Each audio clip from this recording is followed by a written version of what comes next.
যুবক, কারো মনে কষ্ট দিয়েছ, সে যদি তোমাকে রিপিট কষ্ট দিয়ে দেয় তাহলে তুমি বেঁচে গেলে। কথা বলেন না। কাউকে জুলুম করেছ, থাপ্পড় মেরেছ অন্যায় ভাবে, সে তোমাকে রিপিট থাপ্পড় দিয়েছে, অনেকটা বেঁচে গেছো তুমি। সে তোমাকে রিপিট লাথি মেরেছে, তুমি বেঁচে গেছো। রিপিট গালি দিয়েছে, তুমি বেঁচে গেছো।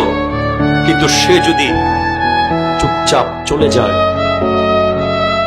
থাপ্পড় খেয়ে যদি চলে যায়, গালি খেয়ে যদি চলে যায়, যদি চুপচাপ মসজিদের জায়নামাজে এসে বসে আর যদি বলে আল্লাহ সবাই ছেড়ে দিলেন, তুমি তো আছো,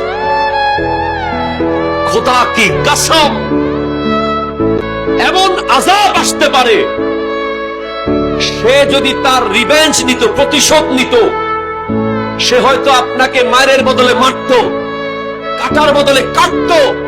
কিন্তু যদি সেটা আল্লাহর আদালতে চলে যায়, তার